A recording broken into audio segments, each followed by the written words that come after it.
রুষার সাথে রেস্টুরেন্টে দেখা করতে যাবার কথা আবিরের। রুষা অনেকক্ষণ আগেই এসে বসে আছে ফোনটা, তখন আবিরের গাড়িতে ফেলে আসার বাহানায় দুজনের আরও একবার দেখা হতে চলেছে। তবে আবির কিন্তু একা আসেনি, সাথে করে মায়া আর ছোট মীরাকেও সাথে করে এনেছে রেস্টুরেন্টে। আবিরের ডাকে রুষা পিছনে ফিরতেই অবাক, সামনে মায়া দাঁড়ানো আবিরের সাথে। রুষা কি তাহলে ভুল দেখছে, নাকি সত্যি এটা মায়া? রুষার মতো মায়ারও একই অবস্থা। মায়া বুঝতে পারছে না কি করবে এখন। পাশ থেকে ছোট্ট একটা মেয়ে মায়াকে ডাকে মাম্মাম বলে। রুষা আরও চমকে যায়। রুষা উঠে আস্তে করে মায়ার সামনে এসে দাঁড়াতেই মায়া থমকে যায় আর ভাবে রুষা কি বলবে।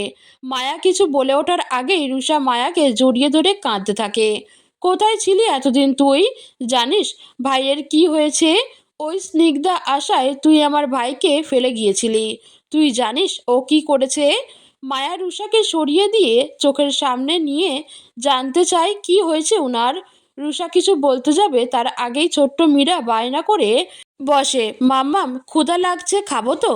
আবির তো পুরোই শকড, বুঝে উঠতে পারে না তখন কি বলছে মায়া আর রুষা। তবে শুধু ভয় পাচ্ছে এই হয়তো মায়াকে হারিয়ে ফেলবে। আবির একটু এগিয়ে এসে মায়ার কাছে জানতে চায়, তোমরা কি দুজন দুজনকে চেনো?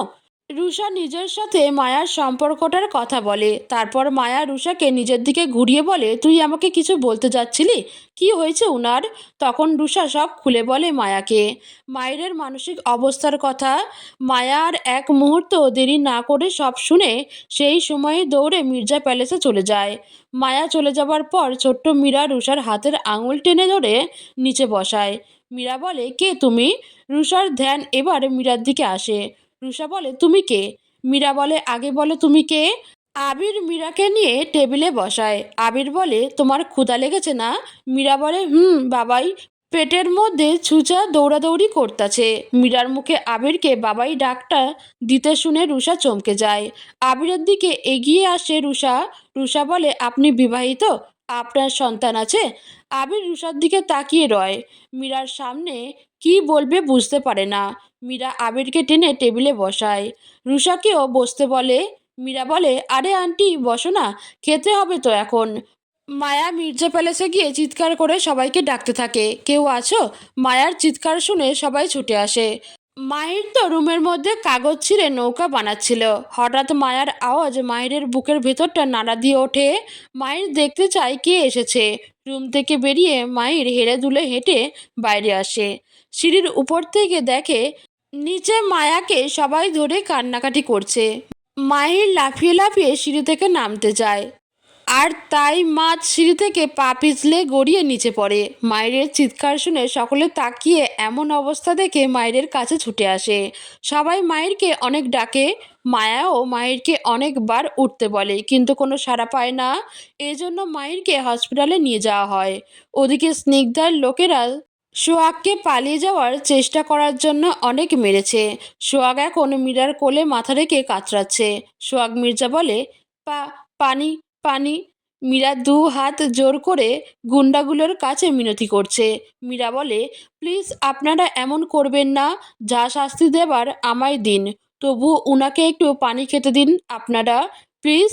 গুন্ডাগুলো মীরার কথা কানে নিচ্ছে না, বসে বসে তাস খেলছে আর অট্টহাসিতে মেতে আছে।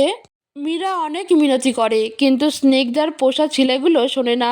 মীরা সোহাগের মাথাটা কোল থেকে নামিয়ে আস্তে করে ছেলেগুলোর কাছে গিয়ে বলে, প্লিজ একটু পানি দিন না উনাকে। ছেলেগুলো এক ধাক্কায় মীরাকে ছুঁড়ে ফেলে দেয়। মীরা উঠে দাঁড়িয়ে সোহাগের দিকে তাকিয়ে দেখে সোহাগ গঙ্গারানি টানছে। ছেলেগুলো সোহাগকে এমনভাবে মেরেছে যে সোহাগের উঠে দাঁড়ানোর শক্তি পর্যন্ত নেই। মীরার সোহাগকে দেখে কষ্টে বুকটা ফেটে যাচ্ছে। সামনে তাকিয়ে দেখে চেয়ারের উপরে একটা গান রাখা। মীরা গানটা হাতে নিয়ে ছেলেগুলোর সামনে ধরে রাখে। ছেলেগুলোকে ভয় পাইয়ে সেই সুযোগে সোহাগকে উঠিয়ে গোডাউন থেকে বাইরে নিয়ে এসে সিটকানি বাইরে থেকে লাগিয়ে দেয় মীরা। মাহিরকে হসপিটালে নিয়ে যাওয়া হয়। জ্ঞান ফিরলে মাহির সবাইকে চিনতে পারে। মায়াকে চোখের সামনে দেখে অনেক খুশি হয় মাহির। মাহির মায়াকে জড়িয়ে ধরে অনেক কাঁদে। মায়াও কাঁদে আর কথা দেয়, কখনো ছেড়ে যাবে না, ভুল বুঝবে না, কষ্টও দিবে না। রেস্টুরেন্টে ছোট মীরা খাওয়ার শেষে মায়াকে খুঁজতে থাকে। আবির আর রুষা মীরাকে নিয়ে মির্জা প্যালেসে যায়। সেখানে গিয়ে খবর পায় সবাই হসপিটালে, তাই তারা আর দেরি না করে হসপিটালের উদ্দেশ্যে রওনা হয়। হঠাৎ তাদের গাড়ির সামনে মীরা আর সোহাগ চলে আসে। আবির গাড়িতে ব্রেক করে থামিয়ে দেয়। নেমে এসে সরি বলেই সামনে তাকিয়ে দেখে সোহাগ মীরা। আবির বলে, এ কি আঙ্কেল আন্টি আপনারা? মীরা বলে, বাবা আমাদের একটু হসপিটালে নিয়ে যাবে, উনার অবস্থা খুব খারাপ, দ্রুত হসপিটালে নিতে না পারলে উনাকে আর বাঁচানো যাবে না। আবির বলে, কিন্তু আপনারা বেঁচে আছেন আর আঙ্কেলের এ অবস্থা। রুষা গাড়ি থেকে মীরা সোহাগের মুখটা দেখতে পারে না। আবিরের দেরি হচ্ছে দেখে নেমে এসে চোখের সামনে সোহাগ মীরাকে দেখে চমকে যায়। আরও বেশি আশ্চর্য হয় সোহাগকে রক্তাক্ত শরীরে মীরার কাঁধে ভর দিয়ে দাঁড়িয়ে দুলতে দেখে। রুষা গিয়ে সোহাগকে ধরে কান্না জুড়ে দেয়। রুষা বলে, এ কি মামা মামি, তোমরা বেঁচে আছো? আমার মামার এই অবস্থা কে করলো? মীরা বলে, স্নিগ্ধার পোষা গুন্ডাগুলো করেছে বলেই। মীরা কেঁদে দেয়। রুষা বলে, প্লিজ আবির, আমার মামাকে তাড়াতাড়ি হসপিটালে নিয়ে যেতে হবে। আবির বলে, হ্যাঁ চলুন আন্টি, আমরা হসপিটালেই যাচ্ছিলাম 2 দিন পর। সোহাগ এখন সম্পূর্ণ সুস্থ। মীরা সবাইকে বলে স্নিগ্ধা আর নেয়ার ষড়যন্ত্রের কথা। পুলিশ গোডাউনে গিয়ে স্নিগ্ধার গুন্ডাদের থেকে ঠিকানা নিয়ে স্নিগ্ধা ও নেয়াকে আটক করে। মায়েরকে প্রথম প্রথম ছোট মীরা বাবা হিসেবে মেনে নিতে চায়নি, কিন্তু মায়ের কাছে মায়ের প্রশংসা আর ভালোবাসার কথাগুলো শুনে এখন মেনে নিয়েছে। ছোট মীরা আবিরকে কথা দিয়েছে আগের মতোই ভালোবাসবে আর বাবাই বলে ডাকবে যদি আবির রুষাকে বিয়ে করে। তাই আজ হসপিটাল থেকে ফেরার সময় কাজী অফিস থেকে রুষা আবিরের বিয়ে দিয়ে সবাই বের হলো। আর আমার এই সিরিয়াল এখানেই শেষ হলো।